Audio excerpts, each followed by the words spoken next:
Bismillahirrahmanirrahim. Assalamualaikum warahmatullahi wabarakatuh. Bersama kami Herba Medika ET 8 Tajin Juwiring Klaten bagaimana mendengarkan tausiah dan bagaimana cara dari kita TV 10 waktu. Solo dengan tema pentingnya waktu.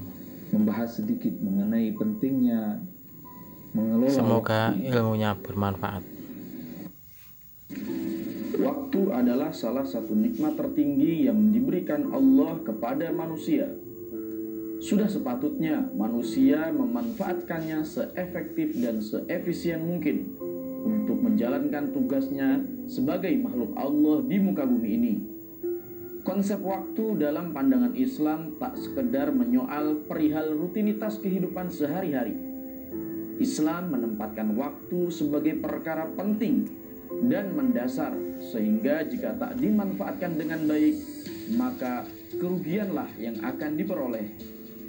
Lebih dari kerugian materi, menyia-nyiakan waktu dapat berakibat terbengkalainya sisi akhirat seorang hamba.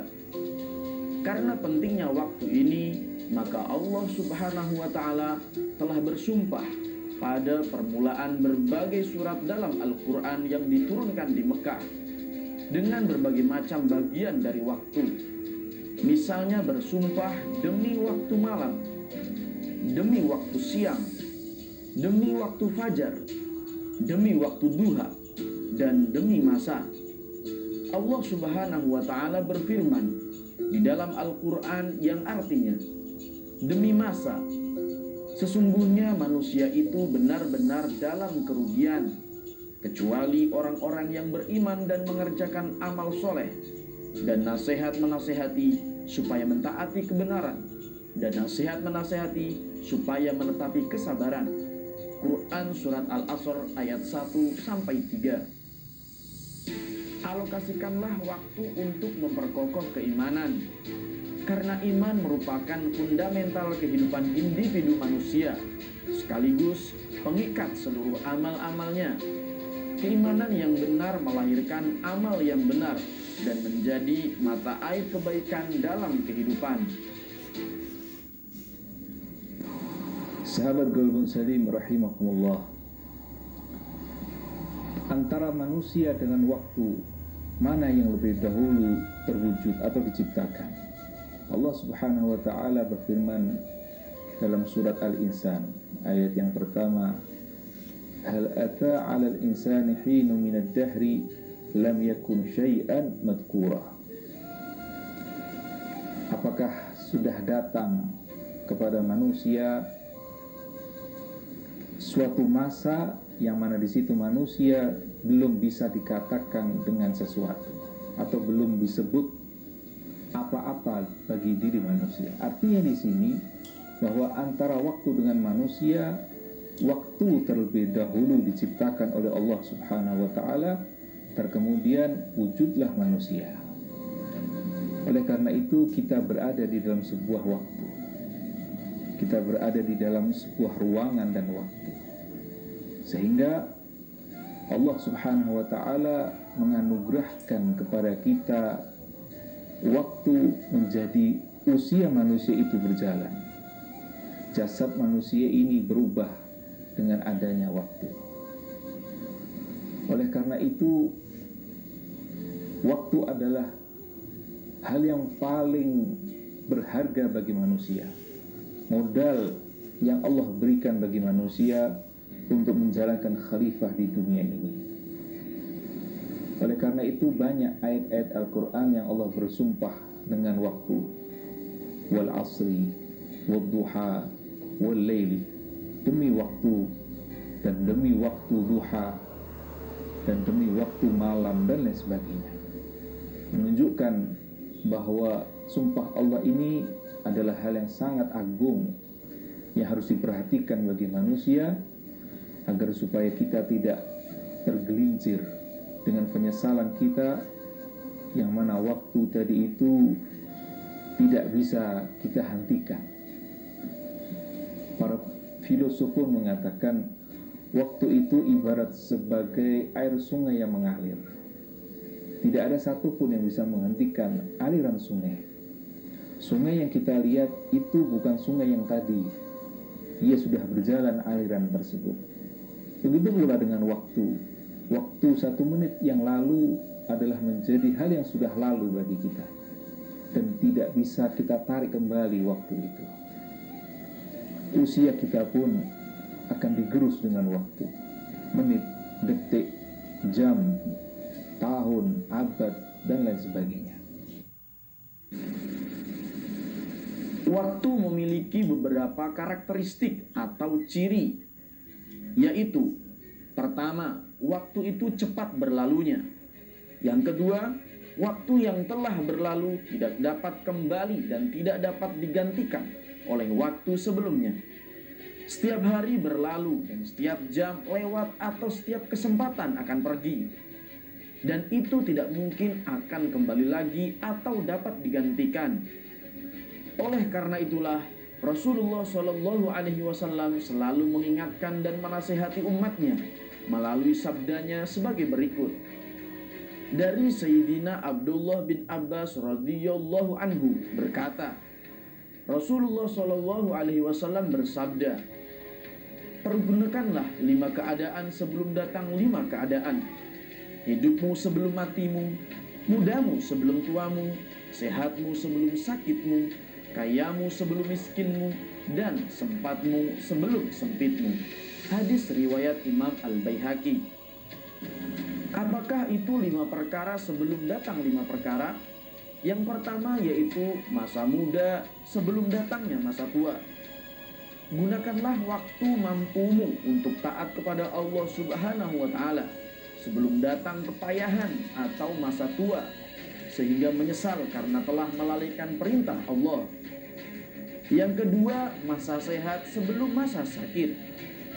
Memanfaatkan waktu saat diberi nikmat sehat untuk memperbanyak amal ibadah dan kebaikan sebelum datang waktu sakit, sehingga kelak tidak menyesal saat hari kebangkitan dengan membawa bekal amal yang cukup. Yang ketiga, masa kaya sebelum datangnya masa miskin. Imam Ghazali menjelaskan makna dari memanfaatkan masa kaya yaitu untuk memperbanyak sedekah kepada fakir miskin dengan harta yang dimiliki, sehingga tidak menjadi fakir di dunia dan akhirat nanti. Yang keempat, masa waktu luang sebelum datangnya waktu sibuk. Manfaatkanlah waktu luang ketika di dunia sebelum sibuk dengan kengerian hari kiamat, yang tempat awalnya yaitu di alam kubur, sehingga selamat dari siksa dan kehinaan. Dan yang kelima yaitu masa hidup sebelum masa kematian. Manfaatkanlah waktu hidup selama di dunia sebelum datang kematian, yakni dengan banyak beramal dan beribadah. Sebab orang yang sudah mati terputus amalnya dan nyata penyesalannya.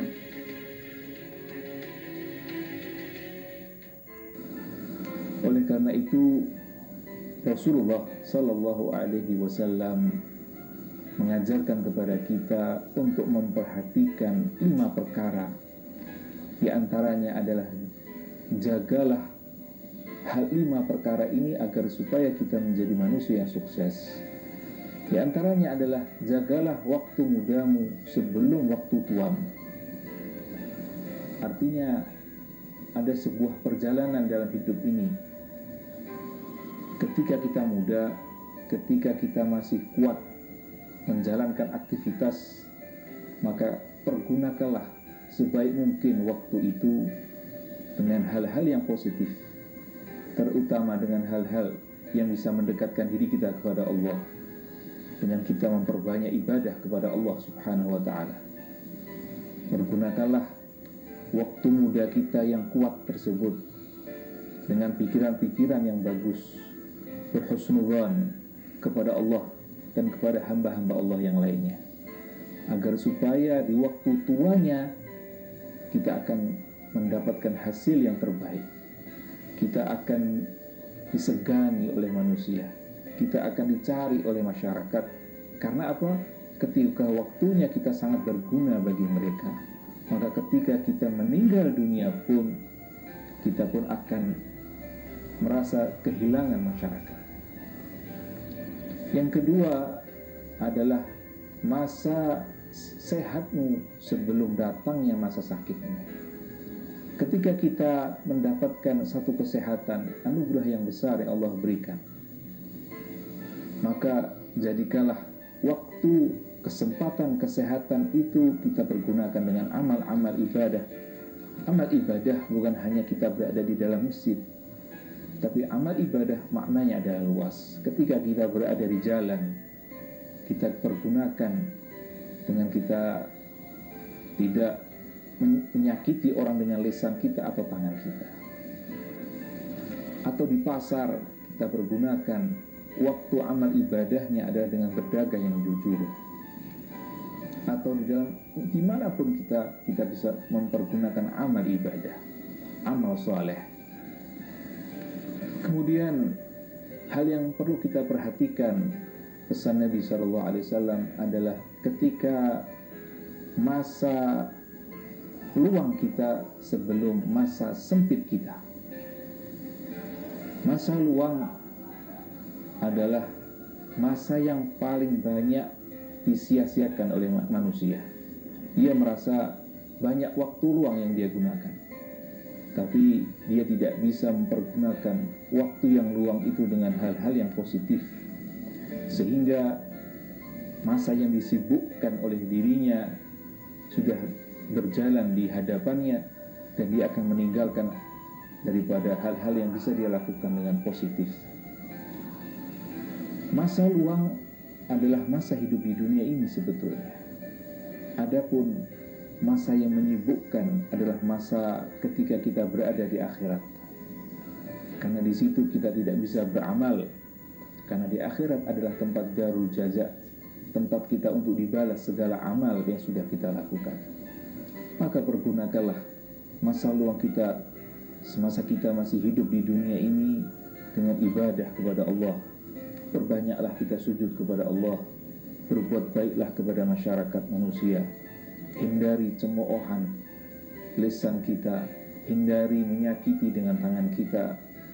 Jadikan kita menjadi orang-orang yang soleh, orang yang bisa memperbaiki keadaan menjadi lebih baik. Kemudian masa kayamu sebelum masa miskinmu akan mendera di dalam kehidupan kita. Di sini menunjukkan bahwa seorang muslim dia harus kaya. Kaya apa? Baik kaya harta maupun kaya hatinya dia. Yang terpenting adalah kaya di dalam hati kita. Orang yang kaya adalah orang yang bisa mensyukuri terhadap kenikmatan-kenikmatan yang Allah berikan kepada diri kita. Kalau orang hanya berpandangan kaya itu adalah dengan materi, dengan uang dan harta dia, maka dia akan siap-siap dengan kekecewaannya. Karena Rasulullah mengatakan, kau akan jatuh di dalam kemiskinan. Sahabat Golbun Salim rahimakumullah, kekayaan yang harus kita cari adalah hati kita. Bagaimana mensyukuri segala kenikmatan yang sudah Allah berikan kepada diri kita. Jangan kita berangan-angan terhadap sesuatu yang belum kita miliki. Maka hidup kita pasti di dalam kehidupan yang penuh dengan angan-angan. Padahal kita ini hidup nyata dalam kehidupan ini, maka apa yang kita dapatkan kita syukuri. Jangan kita mengharapkan sesuatu yang jauh melampaui daripada apa yang kita dapatkan. Karena itu akan menjerumuskan kita masuk ke dalam kemiskinan. Kelihatannya dia banyak hartanya, tapi karena dia menginginkan sesuatu yang tidak ada di hadapannya yang sudah dia miliki, maka ia berkategori orang yang miskin. Maka pergunakanlah kesadaran kita dengan kekayaan yang kita miliki ini sebelum kemiskinan.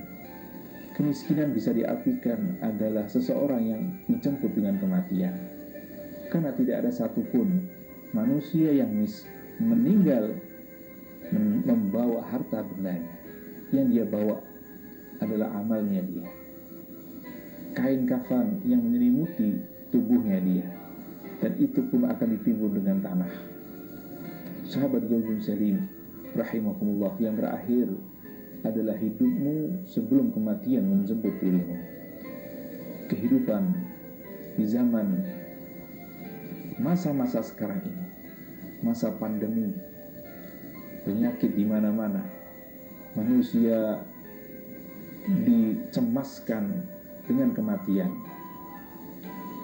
Maka menjadi satu pelajaran bagi diri kita bahwa pergunakanlah kesehatan kita, muda kita, kekayaan kita, bahkan hidup kita pun kita pergunakan untuk mencari ridha Allah Subhanahu wa ta'ala. Bagi orang yang hanya mencari daripada kehidupan dunia, maka ia akan terlena dalam kehidupan dunia ini. Ia akan capek dengan dia akan dipermainkan oleh dunia. Ketika manusia ia bisa menjalankan apa yang Allah cari dengan keridhaannya, maka ia akan merasakan kepuasan. Ia akan menjadi orang yang paling muda, menjadi orang yang paling sehat, menjadi orang yang paling kaya, dan dia orang yang bisa menjalankan kehidupan dengan penuh dengan optimis, terjauhkan dari keputusasaan dalam hidup ini. Kiat yang benar untuk menyikapi waktu menurut Islam ialah pandangan yang mencakup masa lalu, masa sekarang, dan masa depan secara keseluruhan. Oleh karena itu, manusia wajib melihat, mengisi, dan mempersiapkan ketiga masa tersebut. Yang pertama, wajib melihat masa lalu. Melihat ke masa lalu dimaksudkan untuk mengambil pelajaran dengan segala peristiwa yang terjadi pada masa tersebut, menerima nasihat dengan kejadian yang dialami umat saat itu dan sunatullah terhadap mereka, sebab masa lalu merupakan wadah peristiwa dan hasanah pelajaran. Yang kedua yaitu melihat masa depan. Melihat ke masa depan memang hal wajib, sebab manusia itu sesuai dengan fitrahnya senantiasa terikat ke masa depan. Ia tak akan dapat melupakannya atau menyembunyikannya di balik kedua telinganya. Sebagaimana manusia itu diberi rizki ingatan yang menghubungkannya dengan masa lalu dan apa yang terjadi di dalamnya, maka ia pun diberi rizki upaya menggambarkan masa depan dan apa yang akan diharapkan. Dan yang ketiga, memperhatikan masa kini.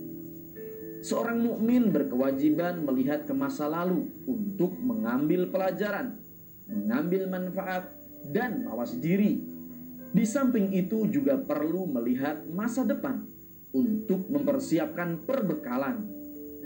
Maka ada kewajiban untuk memperhatikan masa kini, yaitu masa di mana secara nyata kita sedang menjalani dan menghayatinya, agar kita dapat